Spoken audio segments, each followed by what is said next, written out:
We move now to the deadly campus shootings at Michigan State University, which ended the lives, of course, of 3 students, Brian Frazier, Ariel Anderson, and Alex Varner, or Verner, sorry. Several new developments today we want to share with you. One of the 5 hospitalized students at Sparrow Hospital has been upgraded to stable condition.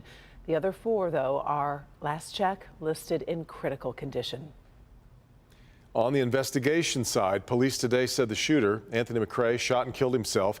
Investigators found in his possession 2 9mm handguns and additional ammunition. He also had a note in his wallet saying he would shoot up MSU. That note listed other locations in the area, including a church and a Meyer warehouse where McCrae had previously worked. Berkey Hall, the first building the shooter targeted, is closed for the rest of the semester. Tonight we're hearing from the assistant professor who was teaching inside room 114 of Berkey Hall when the gunman came in and started shooting. Even while you're hearing the shots, you think this is not real. I'm haunted because I didn't know what to do. I didn't know whether to lift their bodies. There was so much blood. Why are you willing to be reliving this right now? Because I think the public needs to know the horror I saw.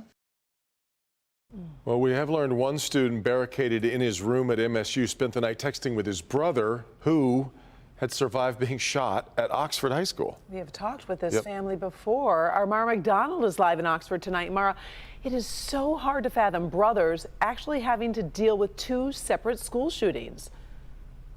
And Karen, yet here we are. Caleb Watson loves MSU. He loves being a poli-sci major there. And it just is so hard for him to fathom what has happened, simply because the Watson family has been through so much. His brother Aiden was shot during that high school shooting at Oxford High, and the one place that he really viewed as his refuge, now even that is tainted. Caleb was so absorbed in a research paper that was due, he had no idea what was transpiring outside of Berkey and the MSU Student Union until his mother called. She just said, "Are you okay?" I'm like, "Yeah, why wouldn't I be?" Then she's like, "Okay, did you get a text? Did you get an email?" I'm like, "About what?" And she's like, "Caleb, there's an active shooter on campus right now." That began a 4-hour ordeal with Caleb barricaded like so many others in his dorm room, with his brother Aiden texting him, not calling. Why? So if the shooter was in the building, he couldn't hear him.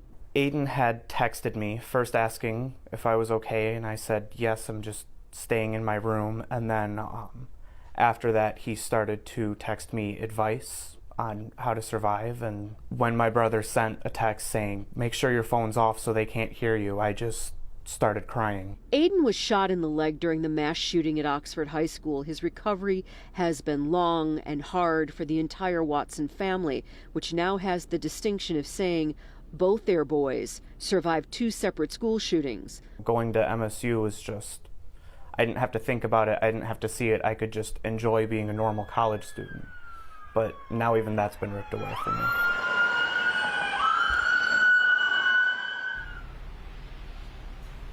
Back here live, Caleb went back to campus yesterday to pick up some stuff. I asked him if he's ready to go back to school, and the answer was sort of maybe.